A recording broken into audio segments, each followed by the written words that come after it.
12 de Juan. Si nos quieren acompañar en el versículo 1, y vamos a hablar acerca, Jesús es ungido en Betania.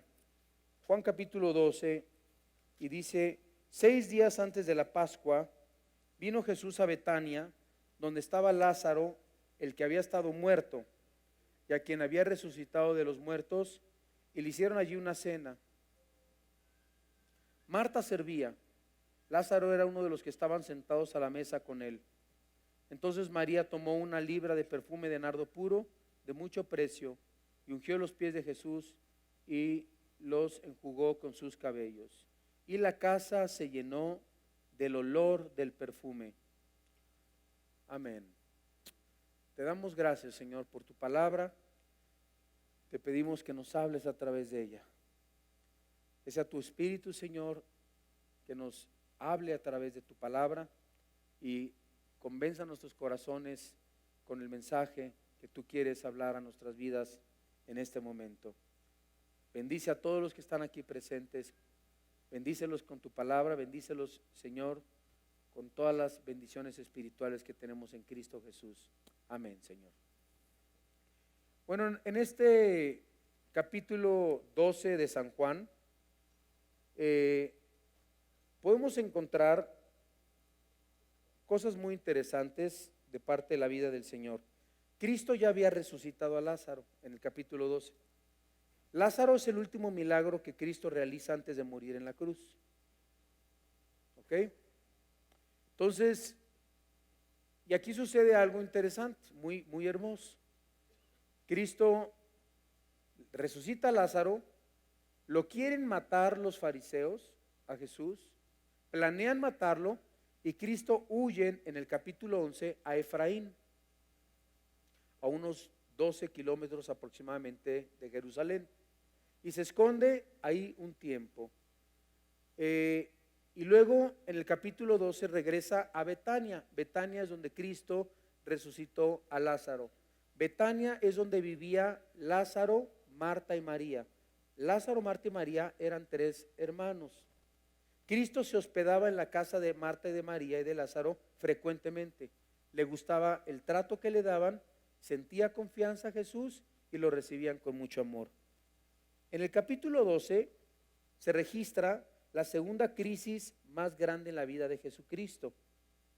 La primera crisis en el ministerio de Cristo la podemos encontrar cuando Él, diciendo que era el camino, dice la Biblia en Juan 6:66, si lo quieren leer conmigo. La primera crisis en el ministerio de Jesús, Juan 6:66. Desde entonces muchos de sus discípulos, ¿qué hicieron? Volvieron atrás y ya no andaban con Él. Imagínense, lo abandonaron después de haber dicho que Él era el camino, la verdad y la vida. La segunda crisis en el ministerio de nuestro Señor Jesucristo la podemos encontrar cuando Él predica y dice, vamos al capítulo 12 de Juan, donde Él dice que Él es la vida, en el capítulo 12 versículo 37, y dice así: pero a pesar de que había hecho tantas señales delante de ellos, no creían en Él. Imagínense qué impactante. No creían todavía en el capítulo 12, siendo unos días antes de la muerte de Cristo. Fíjense cómo dice en el capítulo 12, versículo 1, 6 días antes de la Pascua. Entonces estamos hablando de que en 6 días después iba a venir la Pascua. La tercera crisis es cuando Cristo, siendo Él la vida, lo crucifican en la cruz del Calvario. La gente no quiso andar por el camino, no creyó a la verdad y mató a la vida. Ahora, después de que Cristo resucita a Lázaro de entre los muertos, los fariseos lo querían asesinar, repito, lo querían asesinar, y Jesús escapa y se va a Efraín. Y Él comienza desde el capítulo 12 del libro de San Juan. Comenzamos a ver algo muy distintivo en el ministerio de Cristo. Uno, comenzamos a ver que cambia su ministerio público, de estar predicando públicamente, lo cambia a un ministerio privado, uno más privado. Ya no se dirige a las masas, se dirige a sus discípulos.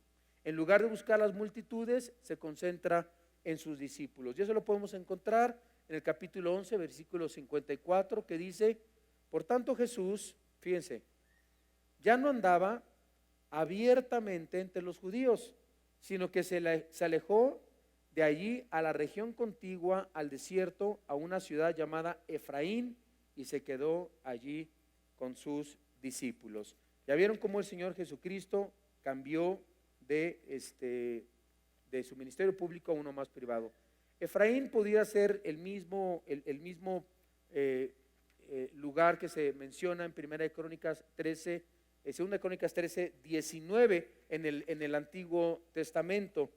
Y luego vemos en segundo lugar cómo el Señor Jesucristo cambia su énfasis de los milagros a conversaciones íntimas y calladas con sus discípulos. Eso lo podemos ver desde el capítulo 13 hasta el capítulo 17. Número 3, desde el capítulo 12 reduce sus viajes, dice la Biblia, regresando a Jerusalén y quedándose allí. Vean lo que dice el capítulo 12, versículo 12. Dice: y el siguiente día grandes multitudes que habían venido a la fiesta, al oír que Jesús había venido ¿a dónde? A Jerusalén. Se establece en Jerusalén y ahí comienza todo su proceso para ser crucificado en la cruz del Calvario. Cristo en el capítulo 12 de San Juan ya no está evangelizando, sino está preparándose para partir y está preparando a sus discípulos para sus últimos momentos de estar con ellos, a pocos días de ser crucificado. Ahora, regresamos al capítulo 12 en el versículo 1. Vemos que está celebrando Cristo la última cena, que es la última cena. En el Antiguo Testamento, la última cena, ¿saben cómo se llama, verdad? Es la fiesta de la Pascua. Cuando fueron liberados de Egipto, pasó el ángel de la muerte, mataron un cordero, derramaron la sangre en los postes y en el dintel de las puertas. Mataron un cordero de un año sin mancha. Pasó el ángel de la muerte y salvó a todos los que veían la sangre del cordero en las puertas. Entonces, la fiesta de la Pascua es la más solemne y la más importante hasta el día de hoy de los judíos. Cristo estaba celebrando la Pascua con la Pascua, el Pesaj, lo que se llama en hebreo el Pesaj, que significa pasar por alto o encima, preservar o mostrar misericordia. Esta fiesta la estaba celebrando el Señor y nosotros le llamamos como cristianos la cena del Señor, la cena del Señor. Así que nosotros no celebramos la Pascua, nosotros celebramos la cena del Señor una vez por mes aquí en la iglesia, que se celebra esta práctica y esta ordenanza en la palabra. Cristo se convierte en nuestra Pascua, Cristo se convierte en el Cordero de Dios que quita el pecado del mundo, Cristo derrama su sangre preciosa, entonces ya no tenemos que matar un cordero, ya no tenemos que poner sangre en los dinteles de las puertas, ya no tenemos que comer panes sin levadura, sino cada vez que comemos el pan y cada vez que tomamos la copa o el vino, en unas iglesias toman vino de verdad, sirven con vino la cena del Señor, muchos varones dicen amén, gloria a Dios por esas iglesias, pero sí, de verdad, mis hijos me cuentan en muchas congregaciones que ellos han estado, dicen, pa, la cena del Señor la daban con vino y del más fuerte, dicen. Entonces les dan su copita, gracias a Dios que es copita. Bueno, hay unas iglesias que hasta en una sola copa toman todos y se vacía y la rellenan y ya está toda babeada. ¡Ah! Señor, qué bueno que aquí damos vasitos. Entonces, hay cada cosa, pero bueno, Cristo se convierte en nuestra Pascua. Cristo dice, cuando coman este pan y beban esta copa, recordad cómo mi cuerpo fue molido y cómo mi sangre que fue derramada en la cruz del Calvario es el nuevo pacto en mi sangre. Haced esto cada vez que la tomes en memoria de mí. Bueno, entonces pasa la Pascua, vino Jesús a Betania y Betania, nos dice la palabra de Dios, más o menos Betania, si usamos un poquito de geografía, la podemos encontrar a unos 3 kilómetros de Jerusalén. Entonces deja Efraín, se va a Betania, regresa donde resucita a Lázaro y dice la Biblia, donde estaba Lázaro, el que había muerto y a quien había resucitado de los muertos. Versículo 2 del capítulo 12 dice, y le hicieron allí una cena. Le prepararon una cena al Señor. ¿Se acuerdan de Marta? Dice, Marta servía y Lázaro era uno de los que estaban sentados a la mesa con él.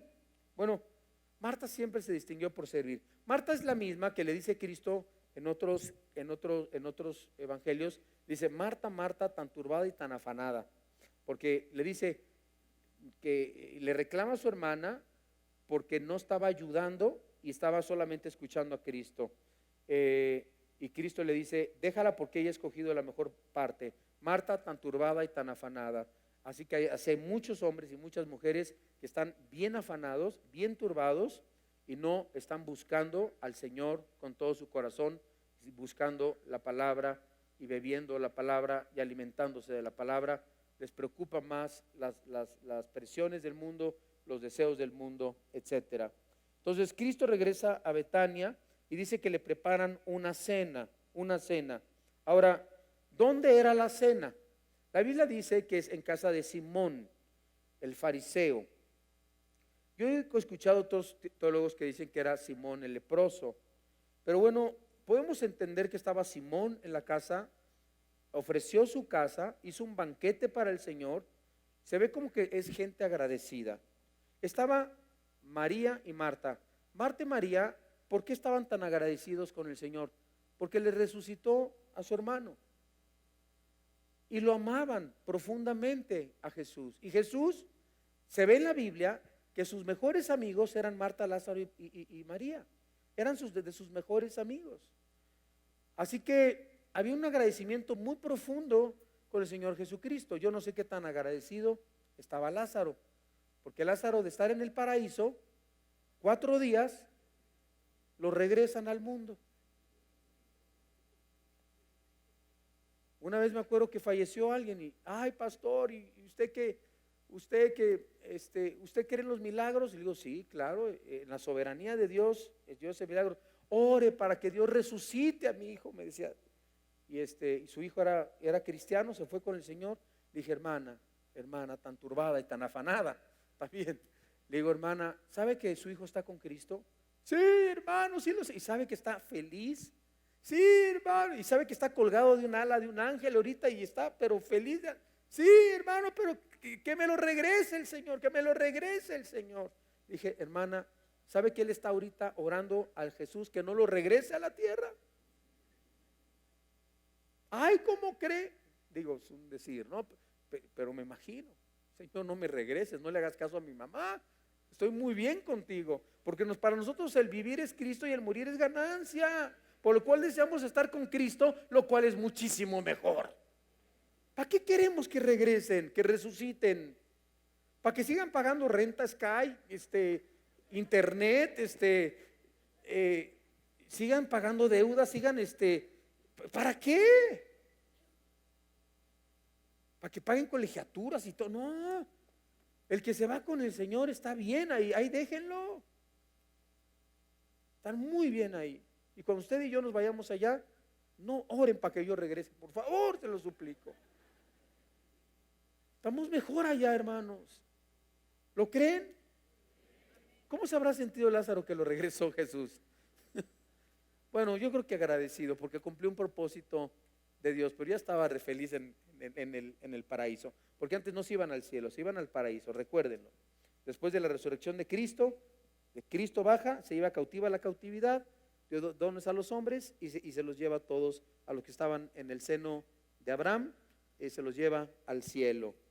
Bueno, entonces estaban contentos. Podemos entender que estaba Lázaro, estaba María, estaba Marta, estaba Simón, y vemos que todos estaban expresando de alguna manera su amor y su cariño. Yo te pregunto, ¿cómo muestras tu amor y tu cariño por Dios? Vamos a aprender, porque cada enseñanza de la Biblia, por algo, el Espíritu Santo nos las dejó escritas, impresas en este libro santo que se llama la Biblia, por algo.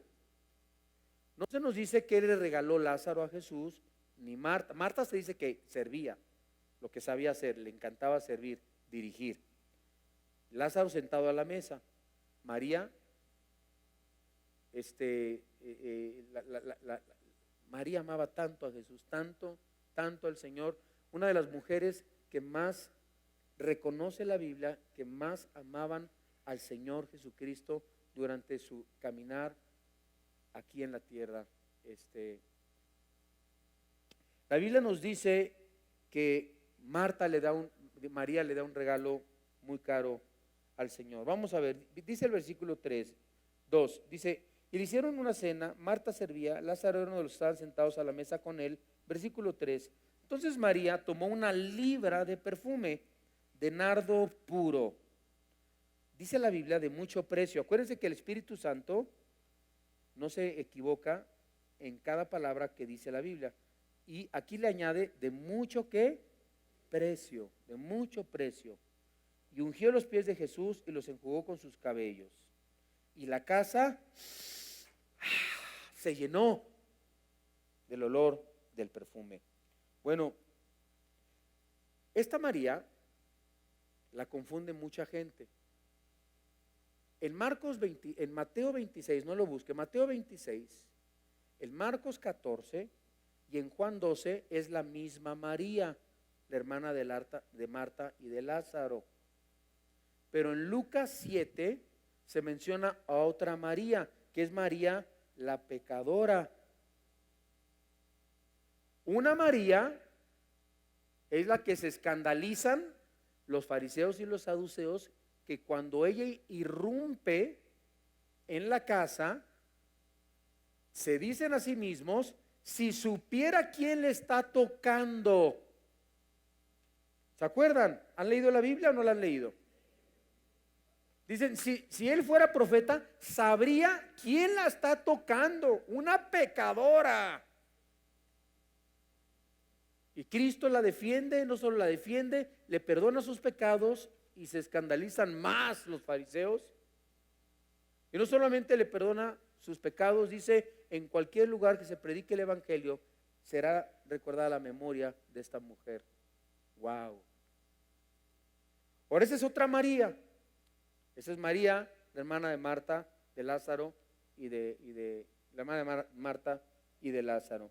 Dice en el versículo 3, de mucho precio, trajo un perfume de mucho precio y ungió los pies de Jesús y los enjugó con sus cabellos.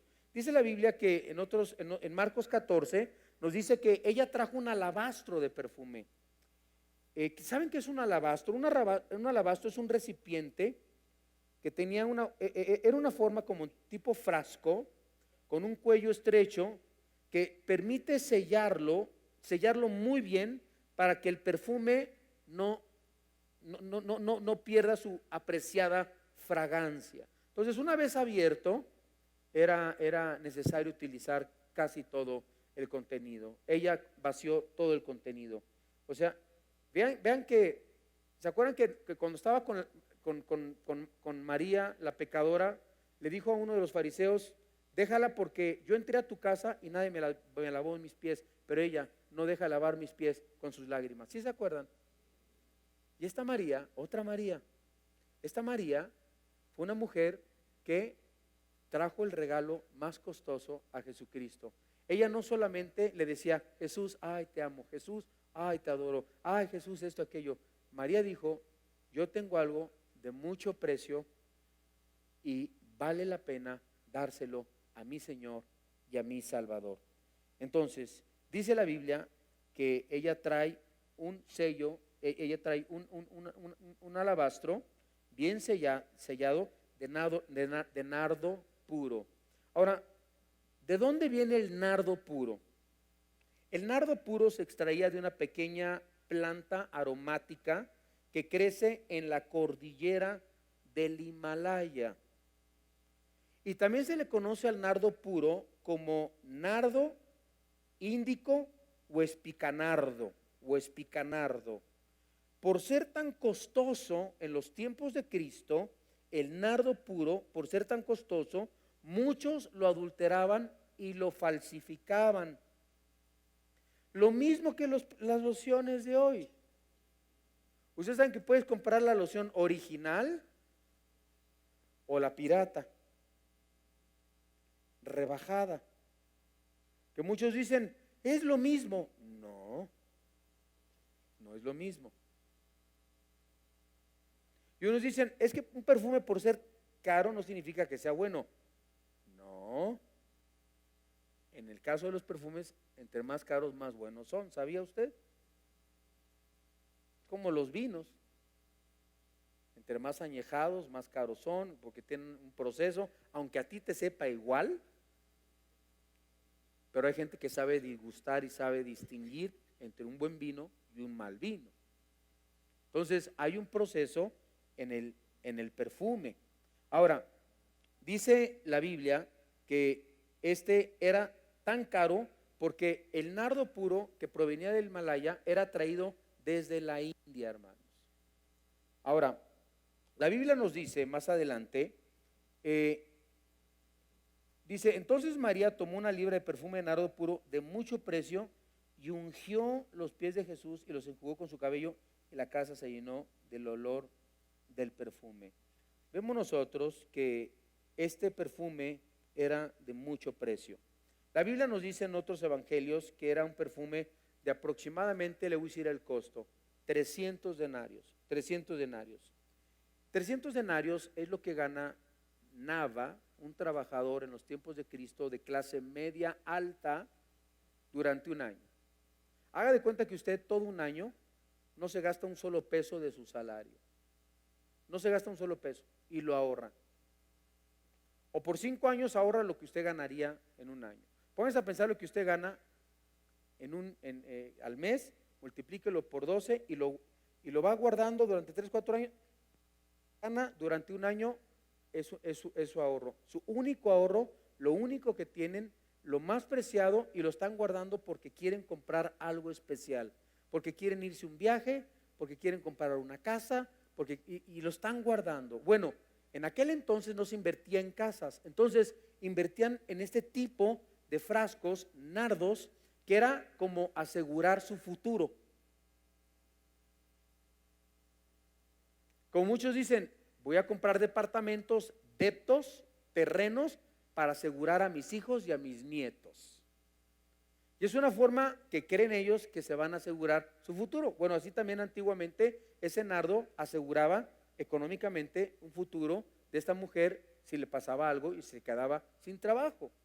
Dice la Biblia de mucho precio, de 300 denarios. Ahora, vamos a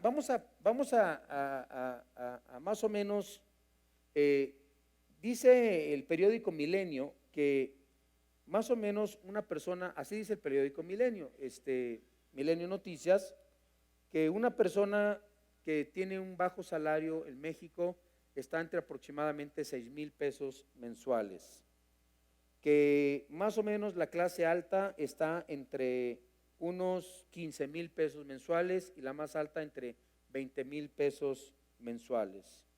Bueno, estamos hablando de que si una persona de clase media en México, si tú estás ganando 15,000 pesos mensuales, más tu aguinaldo, más tus vacaciones, más tu ahorro, no sé qué prestaciones tengas, este nardo a ti te estaría costando, que ganas 15,000 pesos mensuales, te estaría a ti costando 210,000 pesos el perfume. 210,000 pesos. Ahora, el país que más ingreso tiene por cápita en el mundo es Luxemburgo. Digamos que si aquí ganas 15,000 pesos una persona de clase media, ¿saben cuánto ganan en Luxemburgo la clase media? 85,000 pesos mensuales. Eso equivale que en Luxemburgo el alabastro de perfume en los tiempos de Cristo le hubiera costado lo que gana un luxemburguense al año, serían 2 millones de pesos. Una persona de clase media de Luxemburgo gana 2 millones de pesos, $100,000 mensuales. Imagínense, 2 millones comparado a 200,000. Por eso es tercer mundo México. ¿Ya vieron la comparación?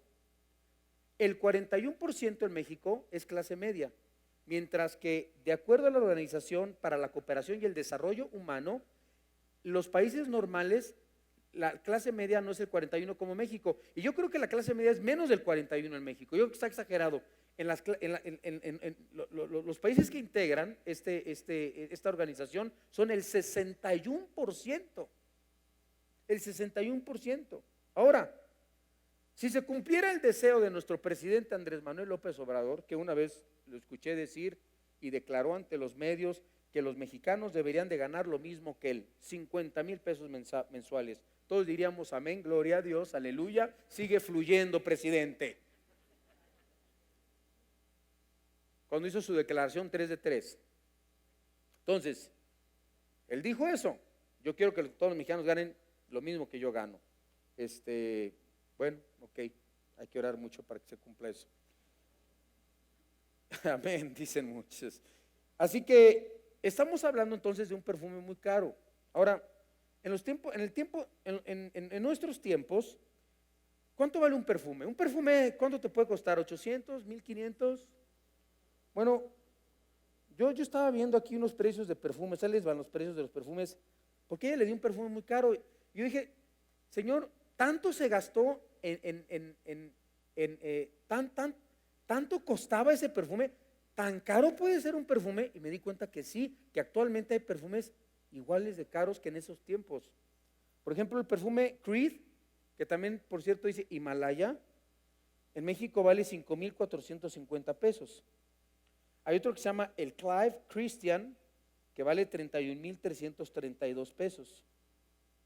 Luego está el Clive Christian X, vale 35,718 pesos. Bueno, en mi lista de perfumes que puse aquí, hay uno que hace la compañía Hermes de perfumes, que se llama Favor.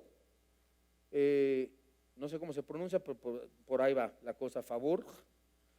Vale 30,000 pesos la onza, o sea, una onza son 30 mililitros, ténganlo en cuenta. Una onza son 30 mililitros. Pero me seguí, dije, a ver, encontré un perfume que se llama el Clive Christian No. 1 de Imperial Majesty. Lo voy a traducir en español. Clive Christian, número 1, Su Majestad Imperial. Vale $500,000 de pesos. 470,000 pesos, pero vamos a redondear, ya es que el redondeo está de moda aquí, por 17 onzas. Uno dice, bueno, de todas maneras no lo puedes pagar. Hay un Donna Karan, New York, que se llama Golden Delicious $1 Million. Delicia de oro, $1,000,000. Se llama así porque cuesta $1,000,000. ¿Cuántos pesos mexicanos son? Son que 20 millones de pesos. Ay, joles. Es mucho dinero, ¿no? Para un perfume, así, son 100,000 bolas que te estás echando. Qué tremendo. Bueno, no nos quedemos ahí. Vale $1,000,000. Y el más caro que yo encontré es el Shumuk de Dubái. Vale €1,000,000. Todos dicen, yo aunque tuviera esa lana no me gastaba eso. Uy. Todos alguna vez dijeron eso, hicieron millonarios y deberán de ver cómo desperdician el dinero, cómo lo tiran a la basura. €1,000,000. Dicen que tiene un fijador tan bueno que te dura 12 horas en la piel y 30 días en tu ropa, la fragancia.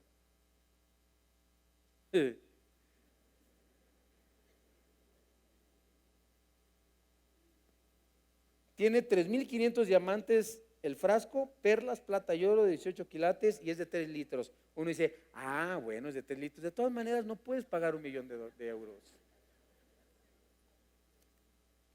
¿Qué llevó esta mujer a dar un... Mire, si alguien viera a uno de ustedes, uno de sus amigos, un familiar, regalar $1,000,000 de pesos a la iglesia, regalar un carro, regalar un terreno.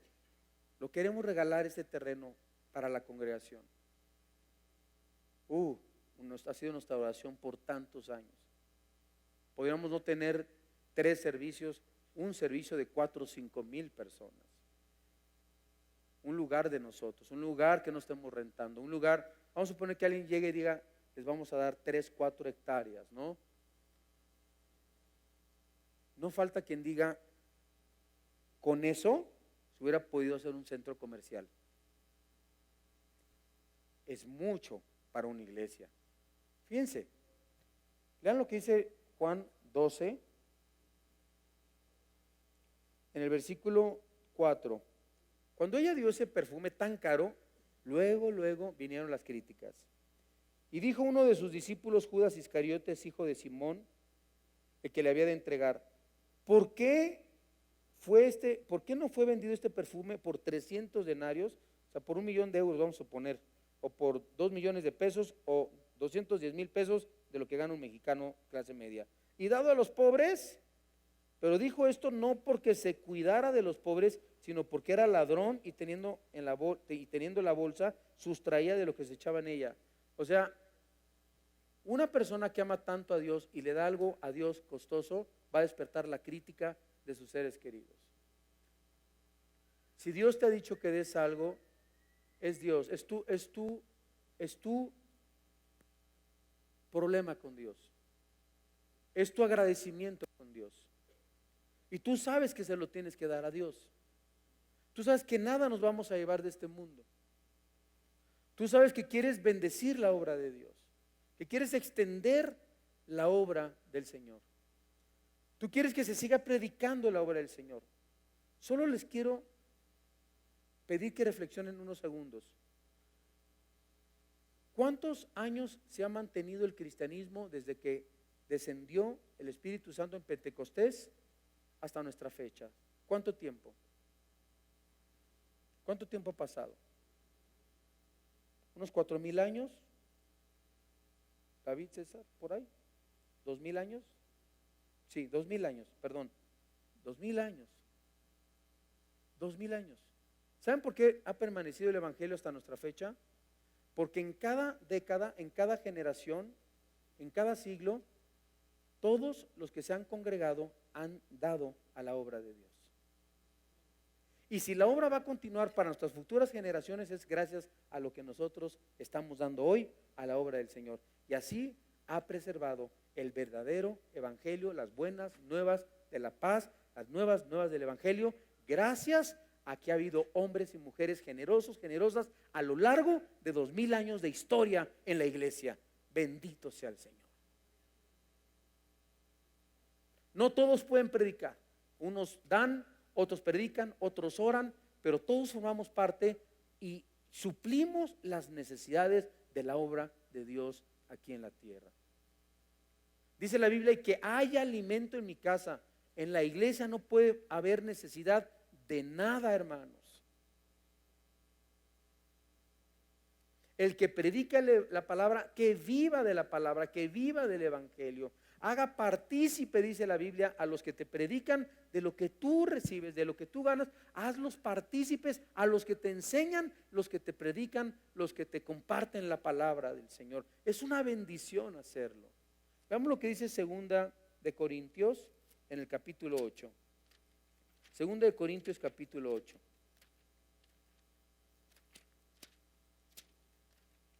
Y encontramos una historia hermosa. Dice: asimismo, hermanos, versículo 1, os sabemos saber la gracia de Dios que se ha dado, dice, a las iglesias de Macedonia, que en grande prueba de tribulación, la abundancia de su gozo y su profunda pobreza abundaron en riquezas de su generosidad.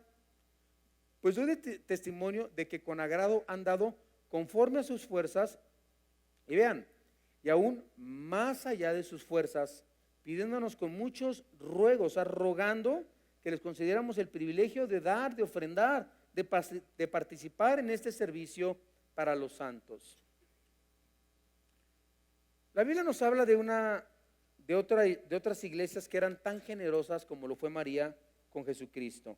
Fíjense, los mismos discípulos hablaron mal de ella, diciendo que qué horrible. Se pudo haber vendido en 300 denarios. O sea, se lo estaba dando a Jesús, a quien ellos seguían, a quien ellos amaban, a que había hecho milagros, y ellos decían que era un desperdicio. O sea, la crítica vino de los mismos hermanos en Cristo, los discípulos de Jesús. Y Cristo, bueno, Cristo le daba de comer, de desayunar a los 12, de comer, de cenar, y luego se añadían otros, luego 5,000. ¿Y saben por qué dice la Biblia que Judas era un ladrón? Porque sustraía de la bolsa. O sea, de todos, vean el plan maravilloso de Dios, sabiendo todas las cosas y enseñarnos una lección a nosotros. Cristo, sabiendo que Judas era ladrón, lo pone de tesorero. Si tú sabes que alguien es ladrón, ¿lo pondrías de tesorero en tu compañía? No. Si sabemos que alguien es ladrón, ¿lo pondríamos a contar las ofrendas? No, no. Yo creo que no hay pecados mortales ni veniales, pero para mí es un muy grave pecado de cualquier pastor, de cualquier siervo de Dios, robarle a Dios los diezmos y las ofrendas que el pueblo de Dios da con tanto esfuerzo al Señor. Es un dinero sagrado, se tiene que usar con sabiduría, se tiene que usar para las necesidades de la iglesia y para las necesidades de los pastores que enseñan en la iglesia. Así lo dice la palabra de Dios. Pues pone a Judas de tesorero. ¿Y saben por qué tenía Jesús un tesorero? Porque Jesús recibía ofrendas. ¿Cómo ve? ¿Cómo le hacía para vivir? ¿Cómo le daba de comer a sus discípulos? Con dinero. A veces le daban pollos, a veces le daban gallinas, a veces le daban borregos. Ahí estaba Pedro con un pollo, con una gallina de otro lado. Andaban así caminando por todos lados y las ponían en una jaulita y a ver, mátate la gallina, Pedro, y eran re buenos ya para cocinar borregos y todo ese tipo de cosas.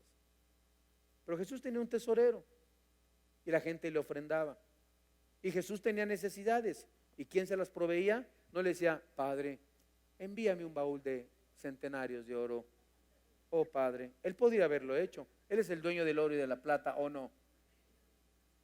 Pero ¿saben de quién dependió Cristo? De mortales como nosotros, de seres humanos. ¿Y saben de qué depende la obra de Dios? De nosotros. ¿Usted cree que Dios no puede mandar un portafolio ahorita que aparezca en el púlpito? Ay, lo abres y está lleno. Pero Dios no obra así. Dios obra para enseñarnos a nosotros que es más bienaventurado dar que recibir.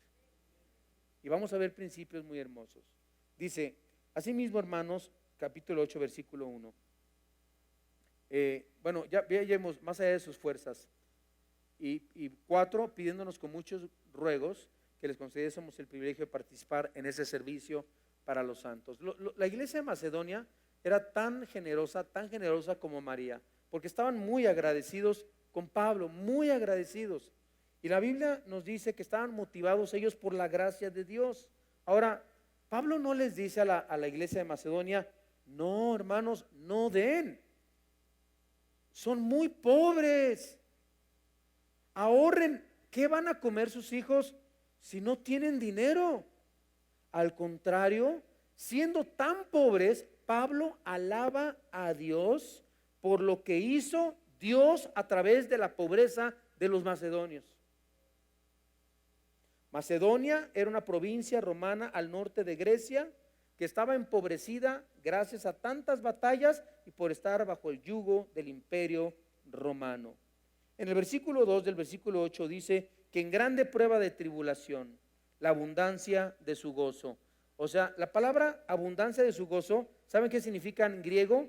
Excedente. O sea que ellos dieron más de lo que se necesitaba. ¿Cómo le hicieron? Lo que pasa es que las matemáticas de Dios no son nuestras matemáticas. Hace rato una hermana me decía, hermano, o sea, cuando yo recibo mi salario, primero pago mis deudas y lo que me sobra se lo doy a Dios. Le dije, todo lo contrario. Primero Dios, lo primero. Dios es primero. Y los 9 restantes, diezmo es el primero. Los 9 restantes que te quedan son bendecidos por haber dado la primicia a Dios. Si usted sigue esa regla, todo lo más vendrá por añadidura, entendámoslo. Siempre Dios es primero, no es el último. Así que dice la Biblia que ellos se excedieron, o sea, se necesitaba una ofrenda de tanto, y ellos se excedieron en su ofrenda. Dice su profunda pobreza, vean lo que dice el versículo, dice que en grande prueba de tribulación la abundancia de su gozo y su profunda pobreza. ¿Saben en el griego qué tan pobres eran estos macedonios?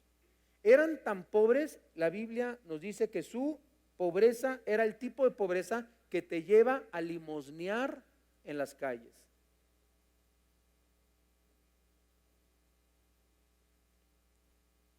A limpiar parabrisas en los semáforos, a aventar bolitas, vestirte de payasito, vender chicles, porque esa gente sí se ayuda.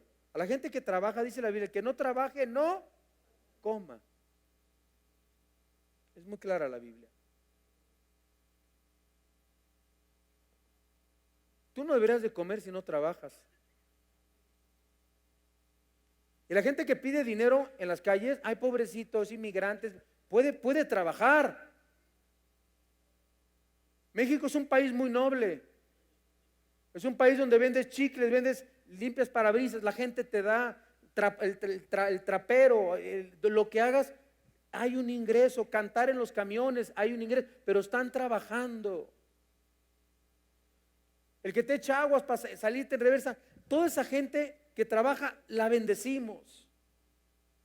Pero cuando te piden así, sin chambear, qué vergüenza delante de Dios. Es que soy de otro país, soy esto, y soy muy pobre. Pues bueno, yo he visto gente muy pobre, gente en silla de ruedas, sin piernas, sin brazos, con un muñoncito, sosteniendo paletas, dulces y vendiéndolo en los semáforos, trabajando, hermanos. Nosotros a todos, aunque trabajen o no trabajen, les damos un folleto. Al que no trabaja un folleto, se le quedan viendo feo. Dicen, ¿y esto para qué? Digo, para que se vaya al cielo y conozca a Cristo. Es el mejor regalo que le puedo dar. ¿Quiere irse al cielo? No, unos como que, sí, pero dame lana, ¿no? Y a los que trabajan les damos un folletito. Siempre tenemos folletitos en la camioneta de un plan de salvación. Ya me quedé con las paletitas. Ya.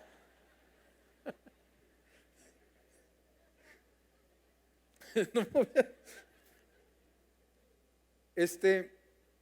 y los que trabajan, pues les damos, o si no queremos una paletita, les damos una ofrendita, ¿verdad? Y un folleto, pero deben de trabajar. Hay muchas hermanas que tienen hijos que dicen, es que mi hijito que no encuentra trabajo, y mi hijito le hago sus chilaquiles, y mi hijito esto, mi hijito aquello, y lo quiero mucho, y pobrecito. ¿Cuántos años tiene su hijito? 56, hermano.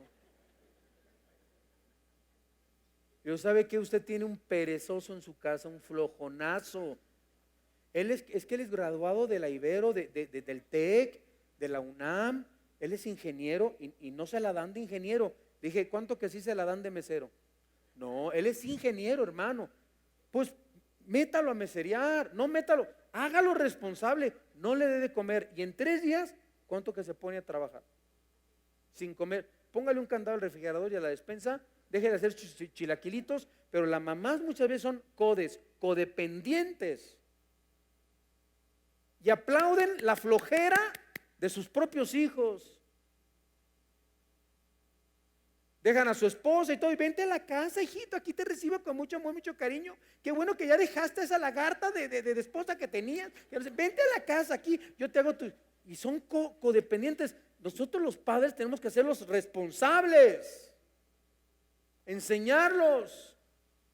Te casaste, te amuelas, hijo, échele ganas, esfuércese, sea valiente, pídale consejería al pastor César. Amén. Al pastor David, al pastor Badajoz, vayan a pedir consejería, aleluya.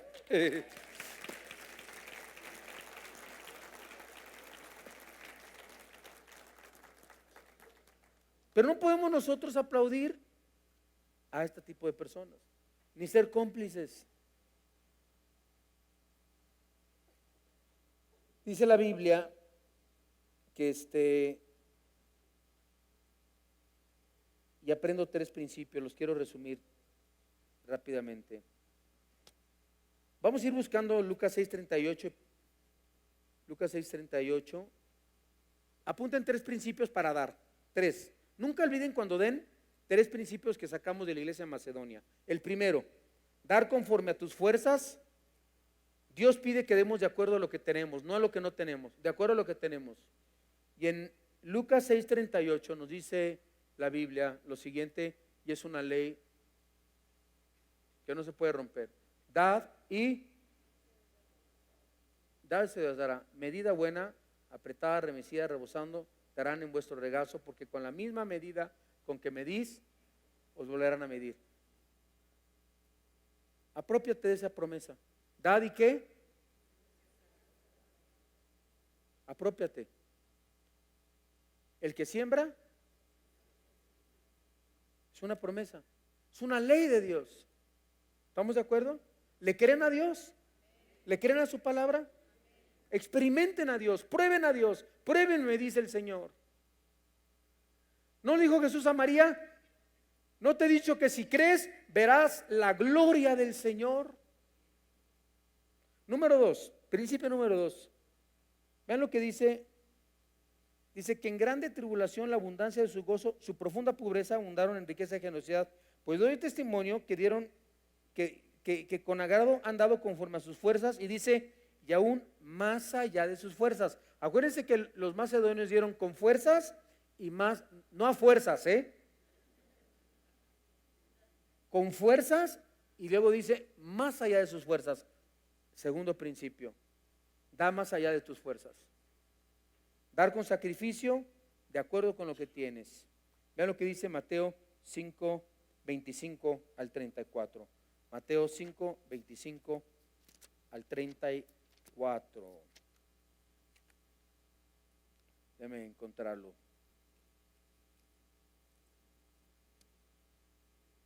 Mateo 6, 25. 6, 25. Dice, por tanto, no os afanéis por vuestra vida. ¿Qué debemos de comer o qué debemos de beber? Ni por vuestro cuerpo, ¿qué habéis de vestir? ¿No es la vida más que el alimento y el cuerpo más que el vestido? Miren las aves del cielo, que no siembran ni siegan, ni recogen en graneros, y vuestro Padre celestial las alimenta. ¿No valéis vosotros mucho más que ellas? Respóndale al Señor. ¿Valen ustedes más que los pájaros y las flores del campo? Sí. Aunque hoy en día, desgraciadamente, se defiende más a matar un animal que abortar a un ser humano. Ese es el mundo en el que estamos viviendo. No te afanes, dice la Biblia. No estés preocupado, es que ya subió el gas, y es que no sé qué, y es que y aquello, y la crisis, y todo el mundo, y hermano, ¿cómo va en crisis? Y hermana, ¿qué tal? No, pues es que la crisis, y ya, esa palabra ya, crisis, ya. Desde que soy yo chiquito, México siempre ha estado en crisis.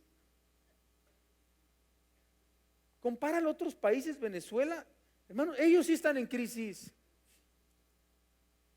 Mi hijo Axel ahorita está en Cuba, está de misionero en Cuba. Gracias a Dios, ya mi tercer hijo también ya sirviendo al Señor, Cristian, Estefano, están allá en Querétaro. Ya puedo yo venir más seguido con ustedes por mis hijos que están ahí de copastores. Estefano está en Palabra de Vida, una de nuestras hijas también se va a ir a Palabra de Vida a estudiar en septiembre, la Palabra de Dios. Y bueno, qué bendición ver a nuestros hijos. Axel, allá no, hermanos, en Cuba no existe el internet. Para eso ya es crisis para muchos. ¿Qué? No hay Face, ¿No hay Instagram? No. ¿No hay selfies? No. No hay nada. Para decirles que no hay ni siquiera tienditas, Oxxos, ni Supercus, ni Walmart, ni nada de eso. Les dan una ficha, pueden comer ciertas cosas a la semana. Toda la isla ganan igual. Todos tienen grado de educación alto, nivel intelectual alto. Ganan lo mismo, alrededor de $25 mensuales. Todos. Y ahora que regrese, sé que va a apreciar lo que tiene en casa y va a apreciar lo que hay en nuestro país. Hermanos, no hay tanta crisis como usted cree. Dieron más allá de sus fuerzas, dice la palabra de Dios. La Biblia nos dice en Filipenses 4:4-19, mi Dios pues suplirá todo lo que os falta. ¿Lo creen? ¿Has visto alguna vez a un pajarito preocupado, afanado, turbado, con hipertensión, tomándose la presión arterial porque subió el kilo de lombriz? ¿Verdad que no? No. ¿Y tú por qué estás afanado y turbado? ¿No vales más que ellos? ¿No dice el Señor es mi pastor y nada me faltará? Buscad primeramente el reino de Dios y su justicia y todo vendrá por añadidura. ¡Aleluya! Somos bendecidos. Tenemos un Padre que nos ama y se preocupa por nosotros. Tercer principio que yo aprendo de los macedonios: dar libremente. Cuando pasa la cubeta junto a ti, en el tiempo de los diezmos, las ofrendas, no tiene nombre el sobre. ¿Verdad que no tiene nombre el sobre? ¿Sabes por qué? Porque nosotros estamos conscientes de que el que da o no da, no nos interesa a nosotros. Es tu problema con Dios. Y dice la Biblia, no sepa tu mano derecha lo que da tu izquierda. En muchos le ponen nombre y hasta cuánto en el sobre. Ya están los pastores diciendo, ay, da, a ver, localízame a la familia Ramírez, les voy a dar consejería. Son los que más dan. Fíjese lo que puede provocar ponerle el nombre y el número. ¿Sabes qué? Date por satisfecho que Dios sepa lo que diste. Porque el que da, no a los hombres, sino a Dios, amontona riquezas celestiales, hermanos, donde el orín ni la polilla corrompen. 3 entonces es dar libremente. Con eso termino, mi hermano Raúl. Uno que escoge su curso de acción, dar voluntariamente. No debemos de dar por manipulación. Escuche. Hay unos que te dicen, si das, te vamos a mandar, si mandas a nuestro ministerio un trapito ungido, una astillita de la cruz de Cristo, agua del Jordán, que por cierto cuando vamos a Jerusalén, les vamos a bautizar en el Jordán, para que ustedes digan, ay, me bautizaron en el Jordán. Y unos dicen, ¿se puede doble? Doble también si quiere, hermano, no hay problema. Digo simbólicamente, porque el que usted ya se bautizó, ese es el que cuenta. Pero todos quieren sentir la experiencia de donde Cristo se bautizó. Es hermoso. Y dicen, si mandas tu ofrenda, te damos un frasquito, agua del Jordán. Es agua igual que la que sale de la llave de tu casa. Es la misma. Te vamos a mandar tierrita de Jerusalén. Pues me creerán, yo he hecho 7 viajes a Israel, he llevado 7 grupos en el pasado, que hay hermanos que llevan sus frasquitos y agarran tierrita y cortan olivos. Le digo, hermana, ay, es que para que Dios bendiga mi casa. No, ¿qué pasó, hermana? Así, brother. Y son brothers. En el Monte de los Olivos cortan hojitas y las meten en su Biblia. Le digo, ¿para qué? Para que Dios me hable más, hermano. Para sentir las heridas de Cristo. Le digo, eso es superstición, eso es brujería. Esa tierrita no, el que trae la bendición es Jesús. Yo, si te la traes de recuerdo para ponerlo así de recuerdo en tu casa, pero no creas que porque es tierrita de Jerusalén ya. Eso es manipulación. Manda a nuestro ministerio y te vamos a dar tanto. Eso es manipulación. Nunca se dejen manipular. Den voluntariamente. Dar libremente no es lo mismo que diezmar, y quiero quitarles esa confusión. En el Nuevo Testamento no habla del diezmo, pero tampoco no dice que fue erradicado el diezmo. La Biblia nos dice claramente, de acuerdo a Levítico 27, 30 al 32, no lo busque, anótelo. Cristo lo establece en Mateo capítulo 22, 21, que dice: dar a César lo que es de César. Jesús lo dijo: y dad a Dios lo que es de Dios. ¿De qué estaba hablando? Del Levítico 23. Cristo no abolió eso. Ahora damos con gozo, con alegría a nuestro Señor. ¿Quieres ser bendecido por el Señor? Aprenda de María, de la iglesia de Macedonia. Dios bendiga su palabra en el nombre de Jesús. Amén.